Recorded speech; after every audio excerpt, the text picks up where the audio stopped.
भारत में पहली बार भूकंप ने एक ऐसे कांड का खुलासा करवाया जिसको जानकर शायद जिसने भी जाना उसके हाथ पैर कांप गए। एक ऐसा खुलासा जिसको यदि किसी ने भी सुना ना, वो लोग सोचने में मजबूर हो गए कि इंसान मतलब कि अपने ही परिजन अपनों के साथ इतना बुरा काम कैसे कर सकते हैं। दोस्तों, दो महिलाएं होती हैं और वो अपने साथ एक सूटकेस को घसीटती हुई आगे बढ़ रही हैं। उनके पैरों की गति बता रही है कि उनको वाकई में बहुत ही जल्दी है, और इसी जल्दी की वजह से एक साइकिल सवार सुबह सुबह के समय उससे पूछ लेता है कि तुम इसमें क्या लेकर जा रही हो, क्योंकि उस सूटकेस में से बहुत ही गंदी बदबू जो उठ रही थी। अब ऐसे जिस आदमी ने उनको रोका टोका और उनसे पूछा तो उन महिलाओं के चेहरे के जो रंग है वो बिल्कुल उड़ जाते हैं। अब तो महिला कहने लगती है कि इस सूटकेस में उनका अपना प्यारा कुत्ता है और उसको वो दफनाने के लिए ले जा रही हैं। लेकिन उस आदमी का जो शक है कुछ ज़्यादा गहरा जाता है। अब तो वह आदमी कहता है कि तुम इस सूटकेस को खोल कर दिखाओ, लेकिन वह महिला उस सूटकेस को खोल कर दिखाने के लिए साफ साफ शब्दों में मना कर देती हैं। अचानक से भूकंप आता है और भूकंप के आने की वजह से जो भी लोग मतलब अपने घरों में मौजूद थे सभी लोग अपने घरों से बाहर आ जाते हैं। अब तो ये मामला एक साइकिल वाले के पास था, लेकिन भूकंप की वजह से ये पूरा मामला लोगों के पास फैल गया और सभी लोग रोड पर आ गए। और दोस्तों, देखते देखते भीड़ ने पुलिस को भी मौके पर बुला लिया और पुलिस जैसे ही वहां पर आई और पुलिस ने जैसे उस सूटकेस को खोलने की हिदायत दी और जब वह सूटकेस खोला गया ना, जिस भी इंसान ने पूरे मंदिर को देखा उसके हाथ पैर कांप गए। दरअसल इस जो सूटकेस में एक महिला की डेड बॉडी थी और उस महिला की बॉडी को इस प्रकार से चॉप किया गया था छोटे छोटे टुकड़ों में, यानी कि लोगों से उस महिला को पहचानना मुश्किल हो गया था।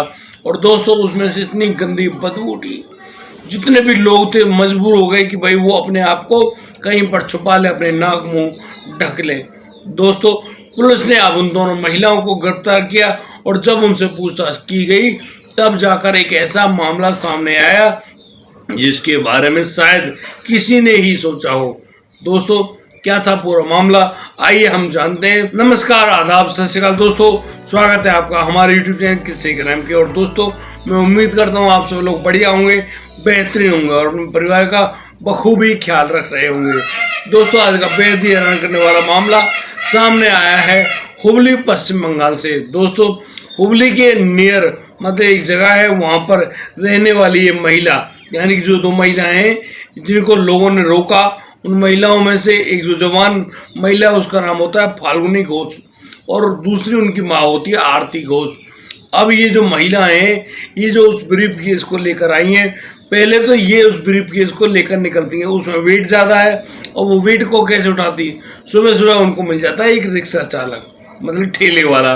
पहले तो ब्रीफ केस को ठेले पर रखती हैं, उसके बाद वो थोड़ा दूर जाना चाहती हैं, उस सबको ठिकाने लगाना चाहती हैं, इसीलिए वो एक टैक्सी को करती हैं और करीब 7-8 किलोमीटर के लिए टैक्सी को करीब 600 रुपये देती हैं और उस टैक्सी में उस ब्रीफ केस को रख कर जा रही होती सीधी गंगा जी यानी कि नदी के पास, और फिर वहाँ पर अलग अलग घाटों पर उस ब्रीफ केस को लेकर घूम रही थी और उससे लग रहा था कि ये लोग मतलब उस सबको ठिकाने लगा दें। दोस्तों, ये सारी जो बातें हैं ना, ये जब पुलिस ने पूछताछ करी तब जाकर मालूम चली। दोस्तों, जब पुलिस ने उन दोनों महिलाओं को गिरफ्तार कर लिया और उनको लेकर जब थाने लेकर आई और यहाँ पर जब दोनों महिलाओं से पूछताछ की गई तब जाकर मतलब कि नए नए खुलासे सामने आए।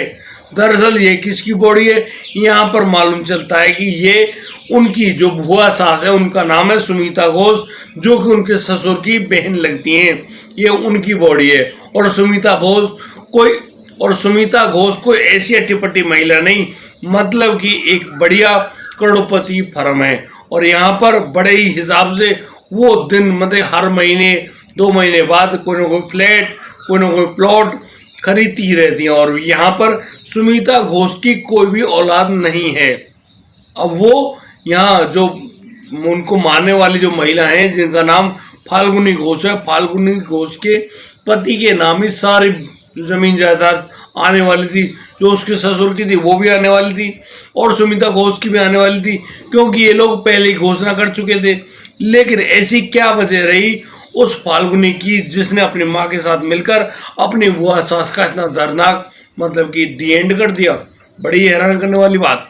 अब यहाँ पर जब पुलिस और ज़्यादा पूछताछ करती है तो मालूम चलता है कि करीब 40-45 घंटे पहले सुबह सुबह के दिन जब वह महिला यानी कि सुमिता उस बहू फाल्गुनी को चाय बनाने के लिए कहती है, तो महिला फाल्गुनी उससे कहती है कि नहीं, तुम्हारे लिए कोई चाय नहीं है। अब यहाँ पर सुमिता, भाई क्यों चाय क्यों नहीं है, ये बातें तो आम होती हैं। इसी बात पर नाराज होते हुए फाल्गुनी आती है और फाल्गुनी बहस कर बैठती है सुमिता घोष से, यानी कि अपनी बुआ सास से। और दोस्तों इतने पर वह नहीं रुकती है। यहाँ पर जब उन दोनों की बहस ज़्यादा बढ़ती है तो जो फाल्गुनी है कोई एक बड़ा सा एक ऐसा आइटम जो कि भारी है उसको सुमिता घोष के सर के पिछले हिस्से में दे मारती है। और दोस्तों जैसे सुमिता को वह चोट लगी, सुमिता धड़ाक से नीचे गिरती है और बिल्कुल बेहोश। अब इतने पर वह नहीं रुकती है, वह अपनी माँ आरती, जो कि उस समय फाल्गुनी के घर पर आई हुई थी, यहाँ पर आने के बाद दोनों यानी कि ऐसे बड़े आइटम को लेकर आती है जो कि यानी बड़े बड़े टुकड़े करने में उनकी मदद करेगा। वो लोग अब उसको लाने के बाद उस महिला के पैरों को, हाथों को, मतलब उसकी बॉडी को चॉप कर डालते हैं। दोस्तों यहाँ पर इस सब काम को करने से पहले एक दिन पहले एक और घटना घटित हो चुकी थी। पुलिस को फाल्गुनी बताती है कि उन लोगों ने उस महिला के डेबिट कार्ड से करीब 50,000 रुपये की ज्वेलरी भी खरीदी थी, और तो और 25,000 रुपये नकद भी निकाले थे, और उस जो डेबिट कार्ड है उसका पिन भी चेंज किया गया था। अब ये सब काम मतलब पुलिस के सामने आ रहे हैं और पुलिस समझ गई भाई यहाँ पर मामला कुछ और ही है।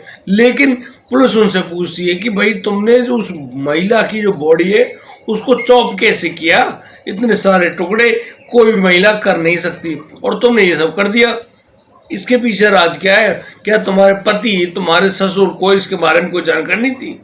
लेकिन फाल्गुनी बताती है कि यहाँ पर जिस घर में वह रहती है उसके पति और ससुर काम की वजह से 2 दिन के लिए बाहर गए थे, और इसी बात का फायदा उठाते हुए उसने अपनी माँ आरती के साथ मिलकर अपनी जो बुआ सास है उसकी जीवन लीला दी एंड कर दी। पूरा मामला उन दोनों महिलाओं ने बता दिया। पुलिस ने उन दोनों को गिरफ्तार कर लिया, लेकिन पुलिस अभी भी उनसे लगातार यही पूछताछ कर रही कि भैया तुम ये बात बता दीजिए तुम्हारे साथ कोई और शख्स मौजूद है या नहीं, क्योंकि इतने छोटे छोटे टुकड़े करना महिलाओं के बस की बात नहीं है। महिलाएं ऐसा नहीं कर सकती। हाँ वो जान ले लेंगी, ये बात ठीक समझा, लेकिन एक बॉडी के इतने सारे टुकड़े, यहाँ पर उस पूरे सूटकेस में उस महिला के पैर यानी कि जो नीचे से एंकल वगैरह हैं वो नहीं मिले। दरअसल इनके बारे में जब पूछताछ की गई तो वो फाल्गुनी बताती है कि इन महिला के पैरों में चांदी के मोटे मोटे कड़े थे। अब वो कड़े कैसे निकलते? वो कड़े आसानी से निकलते नहीं, इसीलिए उन्होंने उस धारदार वस्तु का इस्तेमाल करते हुए उसके पैरों को चॉप कर दिया। वहाँ से वो कड़े भी निकाल लिए जो कि करीब 2 किलो के थे, और फिर उन पैरों को एक पॉलीथीन में पैक करने के बाद मतलब नज़दीक की एक पोखर है उसमें फेंक दिया जाता है।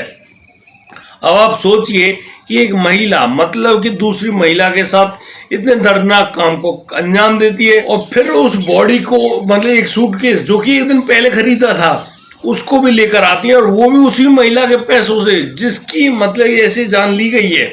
और दोस्तों उसके बाद वो लोग उस मतलब महिला के ऐसे अलग अलग टुकड़े करते हैं, फिर उसको उसी ब्रीफकेस में पैक करते हैं और उसको गंगा जी में बहाने के लिए लेके जा रहे हैं।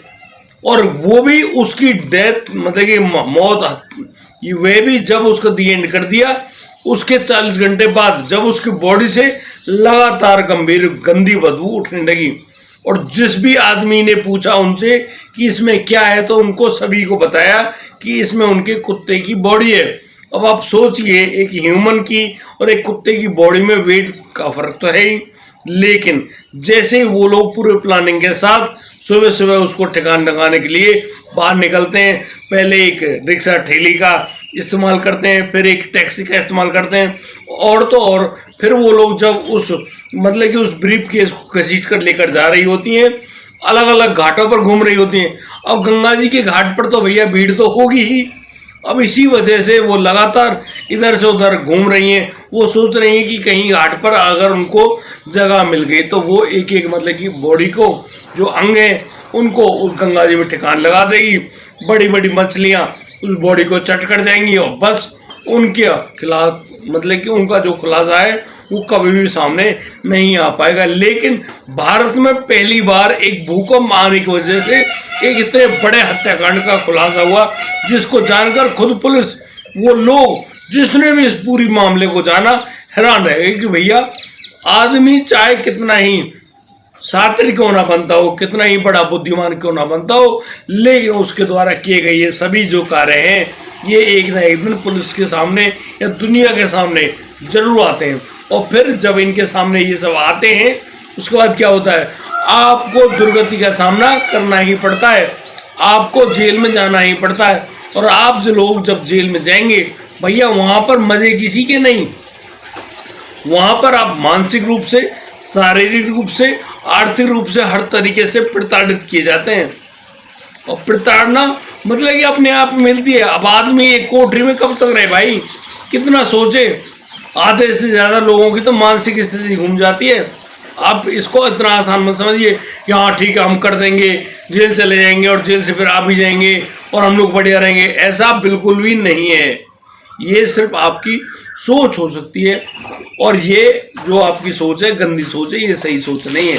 इसीलिए मैं बार बार आपसे यही बात कहूँगा कि भाई साहब किसी भी गलत कार्य को करने से पहले 10,000 बार जरूर सोचिएगा और विचार कीजिएगा कि आप सही कर रहे हैं या गलत, क्योंकि गलत काम का हमेशा गलत नतीजा होता है। और दोस्तों इस पूरे घटनाक्रम को सुनाने का उद्देश्य किसी को परेशान करना नहीं है, किसी का दिल दुखाना नहीं है, लेकिन जिस प्रकार से घटनाक्रम सामने आते हैं उनसे तो भाई ये लगता है कि हाँ बिल्कुल कली काल इस समय चरम सीमा पर है।